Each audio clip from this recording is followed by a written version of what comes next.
Bom dia, hoje é 10 de março, retomamos os nossos estudos do Evangelho no Lar, continuamos no capítulo 10, então vamos tirar um minutinho para a gente se concentrar, harmonizar por essa meia horinha os nossos pensamentos, pensar nesse momento, focar o nosso pensamento em Jesus, na misericórdia divina, em tudo que Jesus propiciou na nossa vida até hoje, todas as proteções, todo o conforto, todas as vezes que chamamos por Ele, que de alguma maneira Ele respondeu. Aproveitamos para agradecer tudo de bom que recebemos até hoje e tentar entender que os desafios da nossa vida são nos entregues com muito amor também, para que a gente evolua, aprenda e, se Deus quiser, consiga passar para um planeta melhor, mais desenvolvido. Isso só vai depender de cada um de nós. Muito obrigada a todos os espíritos que estão aqui hoje, que nos acompanham há 2 anos nesse estudo, nossos anjos, nossos mentores. Muito obrigada pela presença sempre. Que assim seja. E vamos começar a leitura. Assim seja. Alguém tem algum número pro Vida Feliz? 74 lá em cima. LXX 14 15 V. Página no meu, só que está em italiano, é 84, Má. Isso, LXX 1V, brava. O que não possas concluir agora, não te seja motivo de agastamento. Faze o possível em esforço e dedicação. No entanto, evita o aborrecimento que o aparente fracasso produz. Quando alguma ação ultrapassa a tua capacidade de executá-la, ou a circunstância não te permita fazê-la, cabe-te o dever da serenidade. Quem faz o que lhe está ao alcance realiza o máximo. E o que não possas concluir, agora terminarás amanhã, se confiares fiel ao compromisso. Se porfiares,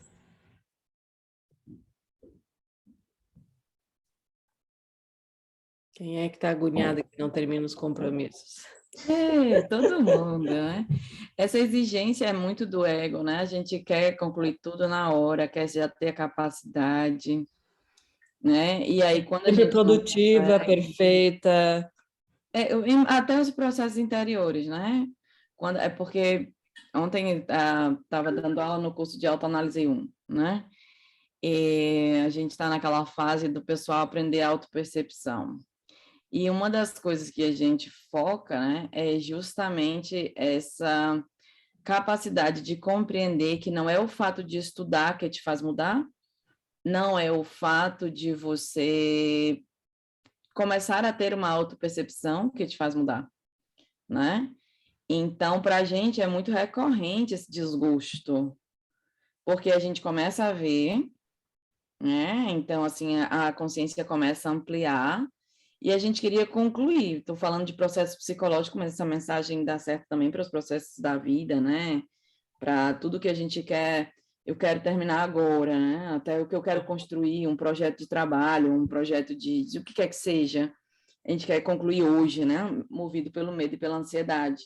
É igual no processo psicológico, a gente quer concluir agora porque tem medo de não terminar, né? Aí, Joana vai dizendo aí, né? Oh, presta atenção, né? Você não pode concluir tudo que você quer, bebê. Né? Então, tem paciência na hora que você se dá conta de que, veja que ela diz, o que não possas, né? Agora. O que não possas. Então, agora, você ainda não pode. Então, faz o possível em esforço e dedicação. No entanto, ela não está dizendo que se você for dedicar, você vai conseguir, entendeu? Ela diz, faz o possível em esforço e dedicação. No entanto, evita o aborrecimento que o aparente fracasso produz. Porque a gente que está vendo como fracasso pode ter crescimento, né? Pode ter crescimento.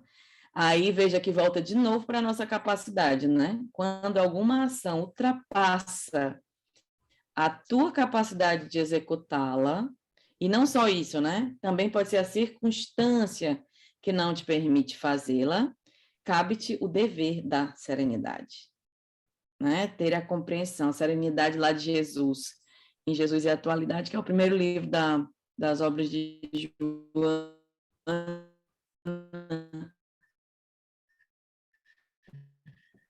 Travou a mim, eu acho. É. Mas o que ela falou, aquela frase, para mim... Serenidade que aparece ali como ponto forte de Jesus para enfrentar Tinha parado, Mi, mas agora tu voltaste. Disse. Mas o que eu ia comentar da frase que tu colocaste, que obviamente é a frase que mais chocou, né? Mas é o que choca porque realmente está muito presente no meu processo agora atual, né?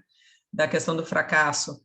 Então, este aparente, ela coloca essa palavra linda, porque é um fracasso aparente, né? E aí pessoas com autoestima baixa ou com falta de confiança, né? Sem autoconfiança, como eu, por exemplo, e tantas outras pessoas, grande maioria de nós, eu já entro no fracasso, não como aparente, mas como a única certeza. E aí, realmente, esse dever da serenidade, ou seja, o auto-amor e o auto-perdão me faltam, né? De dizer, tá bom, filha, tu estava fazendo o melhor que tu podia, era aquilo que tu tinha as condições naquele momento, tá tudo bem, né? Tap, tap, e vamos avante. Então, acho que as palavras dela realmente são muito felizes de nos proporcionar e nos permitir essa reflexão do quão duros nós somos com nós mesmos, né? Quando a gente não tem, que daí, obviamente, a gente também entra na criança, não tem aquilo que a gente queria naquele momento, que é, né, a criança que é ferida. tudo. Que é tudo. Exato. Que é tudo. Que é a criança ferida que está lá, né? Quero. Quero. O famoso quero. O famoso quero. E porque se a gente ainda entrou na criança ferida, é que realmente a gente ainda não está na condição, né? Então, é trazer de novo a consciência, né? Colocar o band-aidzinho ali e dizer, eu ainda não consegui, eu sei que a vida vai me dar outras várias oportunidades, e este aparente fracasso é uma grandíssima oportunidade, na verdade, de eu me refazer e de poder vencer lá na frente. Então, realmente, essa questão da serenidade e de realmente se amar e se respeitar nos seus processos, e eu digo isso para mim em voz alta, inclusive para me convencer, é muito importante. Você vê, quem faz o que ele está ao alcance realiza o máximo, né? Mas a gente não quer, a gente quer fazer o que não tem ainda condição. E ela diz, né? O que você não pode concluir hoje, você vai terminar amanhã. Se você continuar fiel ao compromisso, né? E desistir, não adianta reclamar, né? Não está dizendo que você vai conseguir, porque o que é estar fiel ao compromisso? É estar fiel no combate interior para aquela situação que a gente precisa. Para mim seria persistência, né? Essa é a palavra que vem para mim. E para mim vem própria sensação, porque a sensação é o seguinte: vem na vida os desafios, né? Engraçado, tem um outro livro de Joana, que tem um capítulo que fala das tentações. E nesse livro, ela fala, acho que é Desperte Seja Feliz, o livro. Ela fala de Jesus e tentações, só de tentações, é um capítulo que fala de tentações. E ela coloca as tentações como as provas que a gente enfrenta. Entendeu? E é muito interessante porque, veja, você vai ter que continuar, se você não está conseguindo chegar ao fim de algo, né? Pode ser uma coisa material ou psicológica, espiritual, ela está dizendo que tem duas coisas que interferem, né? pode ser que você não esteja pronto, ou pode ser que a circunstância não te permita fazer. Né? Você tem que respeitar o seu interior e também o exterior, o tempo todo, né? Porque pode ser que naquela circunstância não seja possível, pode até ser que você esteja pronto, pode até ser que você esteja se trabalhando, mas você vai ter que respeitar a circunstância também. E aí, para mim, veio muito essa coisa interior, que é o quê? Eu percebi que em mim tem algo a crescer, ou seja, tem uma insegurança psicológica que barra algo, então eu vou continuar fiel na construção da segurança daquilo ali. Porque vão vir todos os desafios, né? O tempo todo. O tempo todo a gente é provado. Por isso que eu me lembrei do capítulo lá das tentações, que me chamou muita atenção o fato que a gente acha que tentação é só o âmbito sexual, né? A coisa de você ser tentado por um desejo, por um vício. Física, assim, das drogas. Não só sexual, mas droga, álcool, comida, né? A gente acha que a tentação... São só as fugas materiais, né?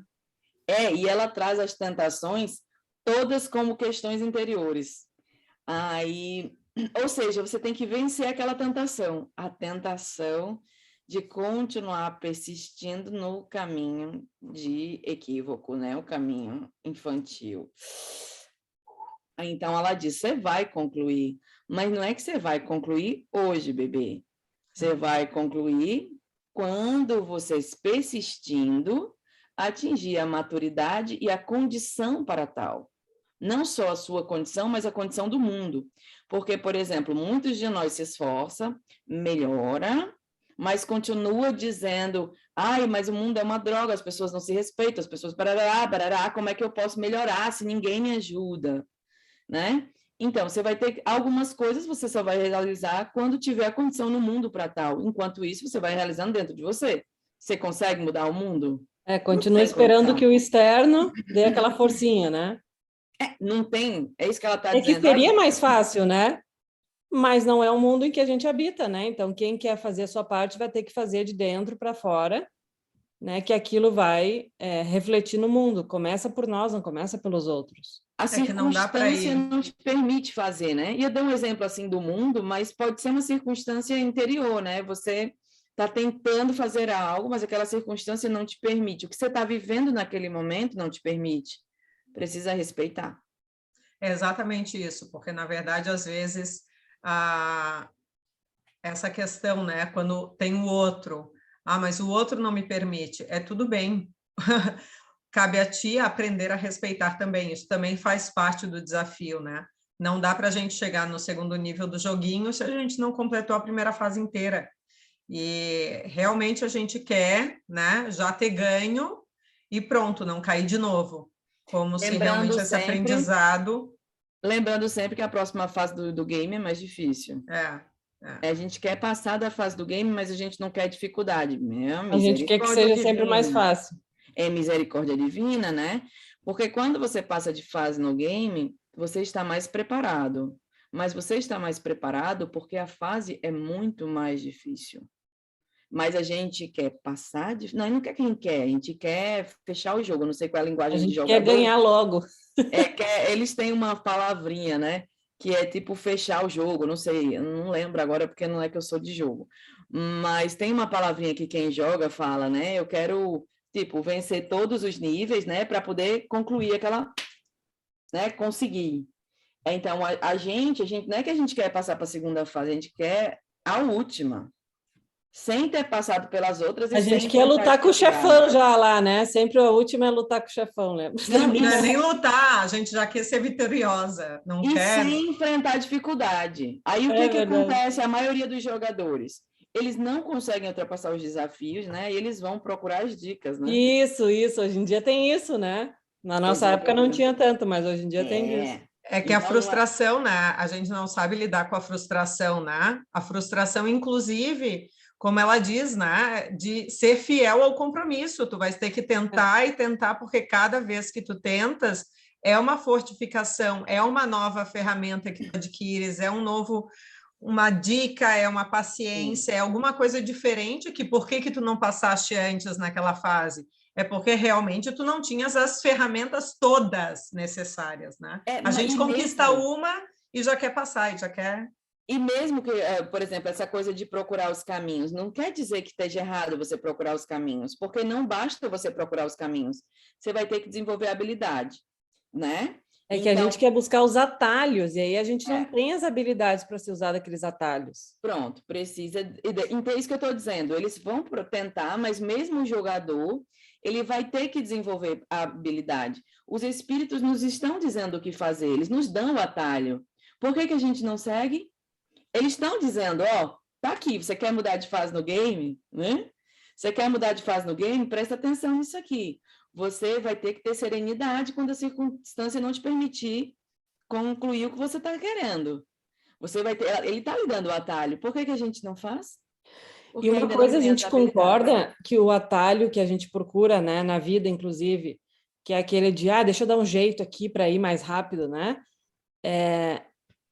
Quando a gente passa, vamos continuar com a analogia do joguinho, né? Se eu vou ali no YouTube, eu olho como é que é, eu faço, no final a satisfação não é a mesma de quem conseguiu sozinho. Fica sempre aquela coisa de, mas né, não é que eu consegui assim, sozinho, né? Então fica um ranço. Esse atalho, ele tem um ranço, né? Mas Ele, depende do grau de ele é aquela alegria exigência. efêmera, muito superficial, sabe? Eu diria que depende do grau de exigência, Má, também. Eu diria também. Sempre estou falando por mim, né? Obviamente. Porque por isso que eu estava dizendo, né? Que é claro que é bom quando a gente desenvolve e consegue descobrir as coisas sozinhos, mas não podemos negar o quanto nós temos ajuda, né? Ajuda dos espíritos, por exemplo, através desses ensinamentos, a ajuda de Jesus através das condições que nos dá para que a gente enfrente nossas dificuldades, ou mesmo as dificuldades que nos propõe. Então, veja, são todos auxílios, né? No jogo de videogame, você vê que você tem lá as ajudas, né? Não tem uma proposta que você vença sem ajuda, você tem as vidas, né? Então, nós também temos esses caminhos. O que não pode é, por exemplo, eu pensar que por acessar algo eu vou me transformar, porque os espíritos, né, Joana, nessa mensagem, ela está dando um caminho, um atalho, mas é um atalho que a gente não sabe usar ainda. Né? A gente lê agora, aí daqui a pouco, mais tarde, vai estar estritamente estressado com algo, se sentindo incompetente. Entendeu? Ou seja, não adianta dar o atalho. Exato, Né? é isso que eu quis expressar antes, exatamente. A gente precisa desenvolver, ok, podemos contar com todas as ajudas, mas precisamos fazer um bom uso, assim como na analogia do jogo, né? Preciso fazer um bom uso da ajuda que me é dada. Então, a gente ainda não faz isso, né? Porque daqui a pouco a gente quer terminar tudo hoje, não quer ter não quer ter insegurança, não, enfim, né? Ai, bebezinha aqui tem que crescer muito ainda. Eita, enfim, né? Todas. Quem não tiver, que atira a primeira pedra.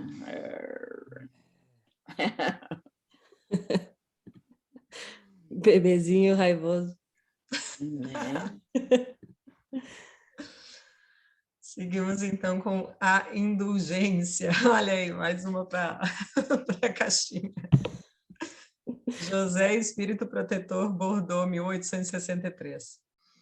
Espíritas, queremos vos falar hoje da indulgência, esse sentimento tão doce, tão fraternal, que todo homem deve ter para com os seus irmãos, mas que bem poucos dele fazem uso.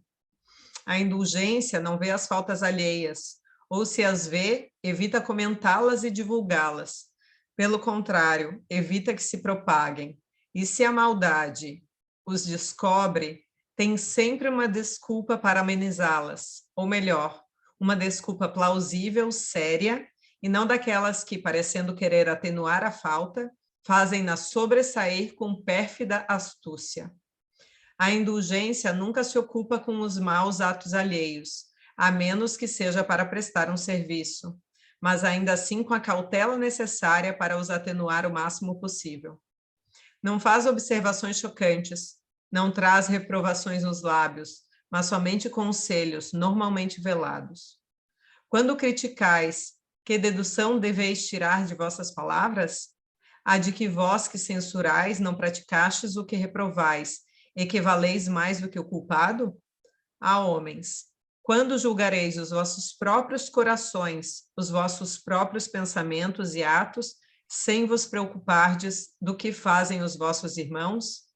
Quando abrireis os vossos olhos severos somente para vós mesmos? Sede, pois, severos convosco, indulgentes para com os outros. Pensai naquele que julga em última instância, que vê os pensamentos secretos de cada coração e, consequentemente, desculpa muitas vezes as faltas que condenais, ou condena as que desculpais, porque conhece o móvel de todas as ações. E vós, que chamais tão alto, anátema, talvez tenhais cometido faltas mais graves. Sede indulgentes, meus amigos, pois a indulgência atrai, acalma, corrige, enquanto o rigor desencoraja, afasta e irrita. Podemos até concluir. Ai, Uau. Essa doeu. Por mim, podemos até concluir. Essa doeu. E pensar.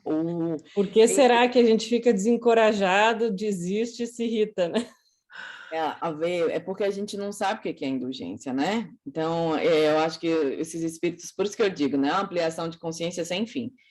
Eles são muito bondosos, porque eles tiram o véu. A pessoa que se considera indulgente, aí vai dar uma explicação. Eu sou indulgente por isso. Homem, fique quieto e vai estudar, para você saber o que está dizendo. Porque a gente não sabe. É que Então, nem a veja, palavra amor, né? A gente ainda não sabe bem o que é. até sabe, né? Atingir o Assim, estado de bom Jesus. pouquinho, né? A gente é muito... A gente sabe assim, atingir o estado de Jesus, que a gente não sabe como fazer? né? Mas, veja, nós somos indulgentes, né?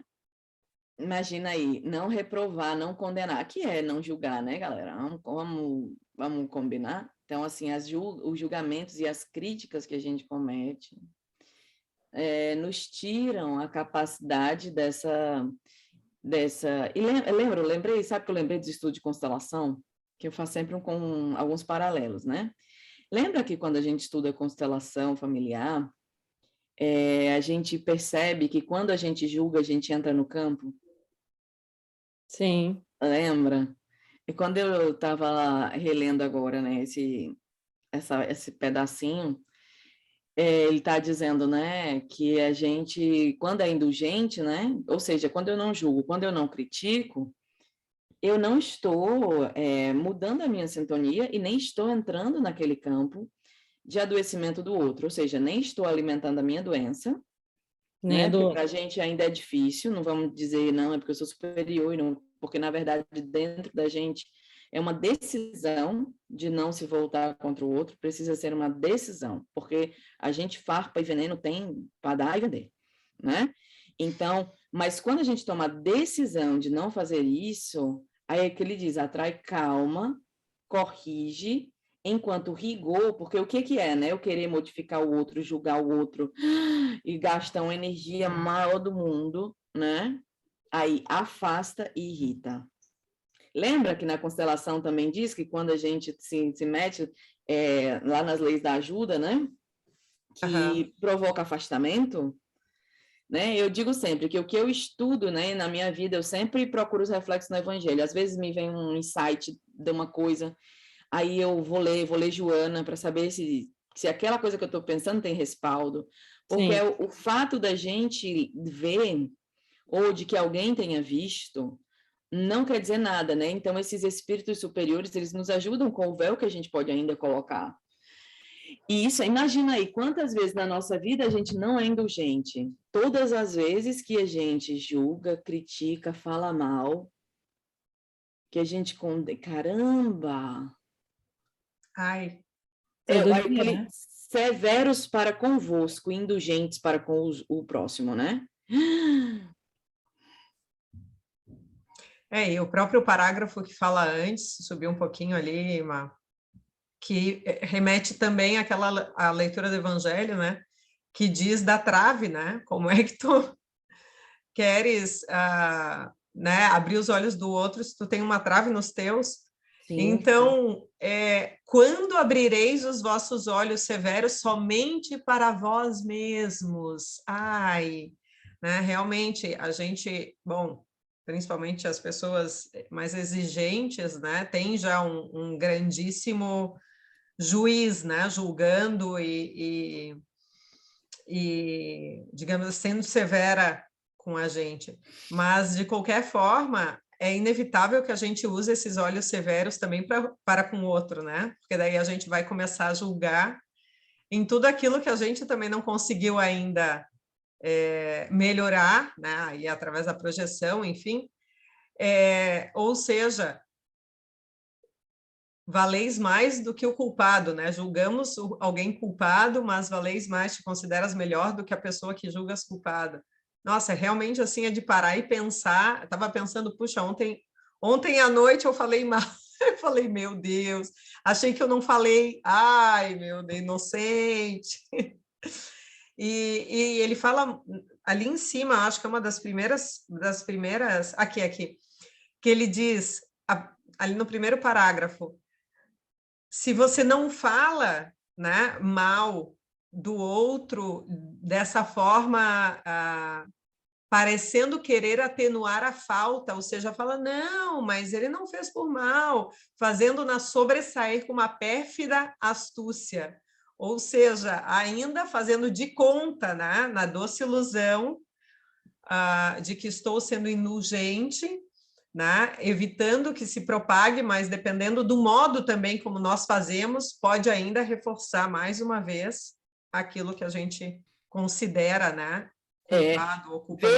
Veja que nessa parte é muito interessante isso, né? Ele está dizendo que quem é indulgente não é que se esforça, não vê. Não vê. As falhas alheias. E diz que evita comentá-las. Imagina a gente, né?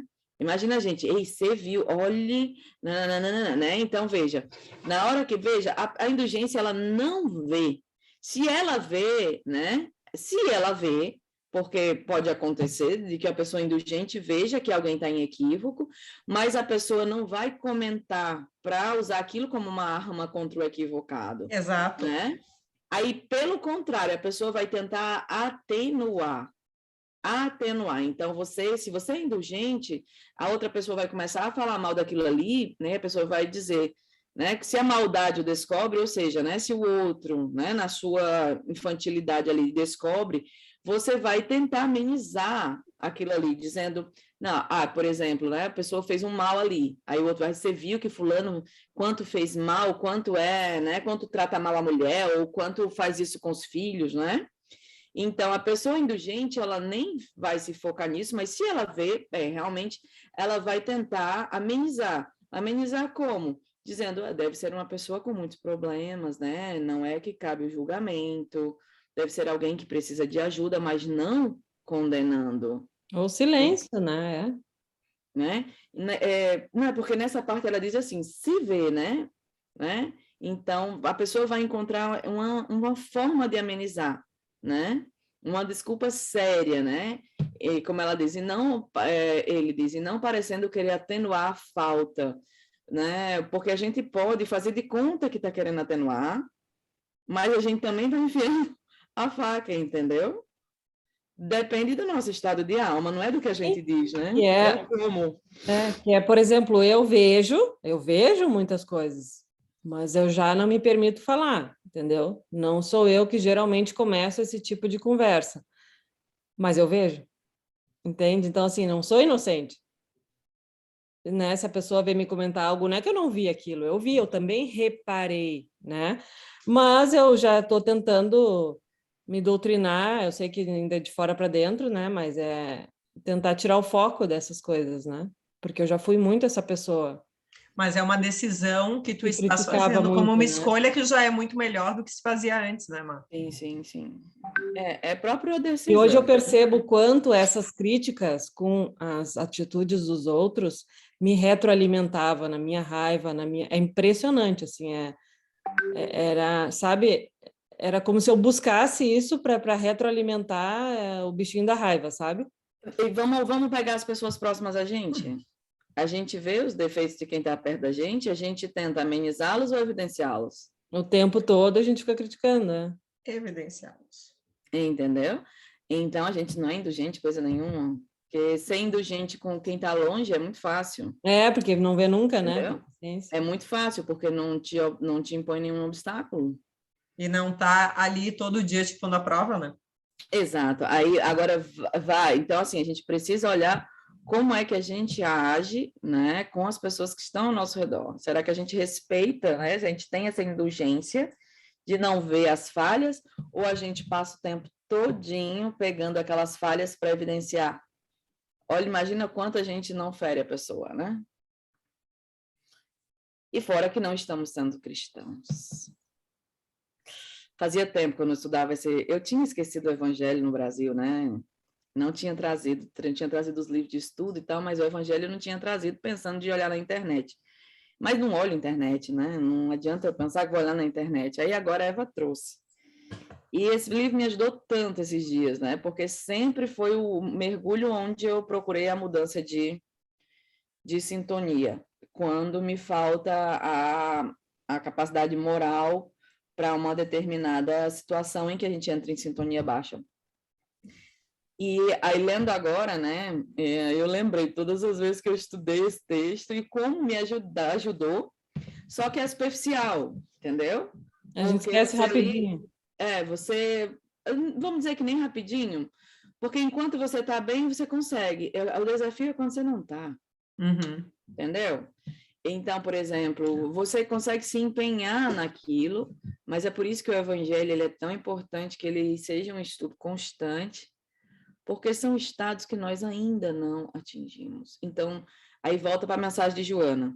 Tudo vão ser esforços, né? Não adianta eu querer, a partir de hoje, ser uma pessoa indulgente, porque aí eu vou tentar fazer algo que não está ainda na minha capacidade. Mas aí ela diz lá na mensagem, mas tudo que você faz de esforço, né, é já o bastante e te levará a um dia adquirir aquilo ali. E a gente geralmente começa a olhar um negócio desse que dá um choque mesmo, né, que a gente se dá conta.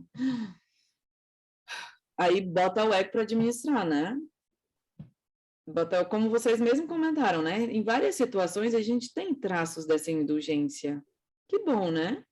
A gente ainda não está mais no vestígio animal, completamente no mecanismo de luta e fuga. Mas a gente também ainda não tem. Então, não adianta pensar que tem. Por quê? Porque se eu pensar que eu tenho, eu não posso desenvolver, né? Aí ela dá todos os passos, né? Vocês veem? Cada parte dessa do evangelho dava para botar um bocado de cartaz na parede, né? Aí, não sou indulgente se eu vejo as falhas. Se você vê as falhas ali, você não é indulgente. Que misericórdia, seu evangelho. Ameniza para a gente se enganar um pouquinho, né? Então, assim, dá um roteirinho massa, né? Muito lindo, muito lindo. Então, vamos ser indulgentes, né? Vamos continuar tentando. Fica o convite para ao menos tentarmos, né? A intenção. O quanto a gente conseguir, né? Já é o bastante. Então, vamos preparar para o nosso encerramento, né, turma? Vamos ser indulgentes para conosco também, né? Embora tenhamos que ser exigentes, né? Para com as nossas melhorias. Vamos também procurar no nosso coração essa orientação que veio na mensagem de Joana. Deus, Pai de infinito amor, bondade, sabedoria, justiça. Como é belo esse presente que nos doa em amor, através dessas sábias palavras para nos guiarem, ainda no mundo escuro de ignorância em que habitamos, na ignorância que ainda somos. Ajuda-nos a mover essas palavras, a transformá-las em ações, em esforço, dignamente, buscando elevar o nosso espírito ao Senhor, todas as vezes em que, na nossa queda, nos damos conta da nossa infantilidade. Mas que saibamos, como crianças, cair. Não só cair, mas também levantar. Com a mesma alegria de um pequenino, que consegue, quando não se assusta com seu tropeço, levantar sorrindo e sair ainda cambaleando. Nós somos como essas crianças, E precisamos aprender a não ficar no chão, chorando, se lamentando, tentando buscar atenção, mas sim ser como aqueles pequeninos, que fazem da queda somente um pequeno acontecimento que não lhes tira do objetivo final. Então, que saibamos levantar e agradecer ao mundo as dificuldades que nos foram impostas, às famílias que temos, a perfeição com que nos foi dada, a oportunidade do desenvolvimento, nos lembrando sempre que estamos no lugar que necessitamos, com as pessoas que necessitamos, com a situação que é própria à nossa condição, e que tudo no mundo está trabalhando para o nosso progresso.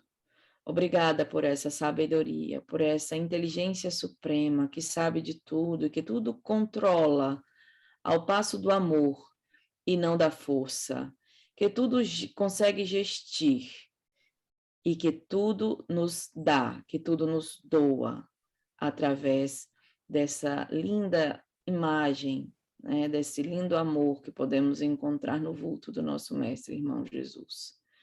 Nosso exemplo, nosso guia. Muito obrigada, Pai, por mais uma semana de estudo, que possamos nos encontrar mais uma vez na próxima semana para dar continuidade a esse processo interior. Que assim seja. Que assim seja. Obrigada. E até semana que vem, se Deus quiser.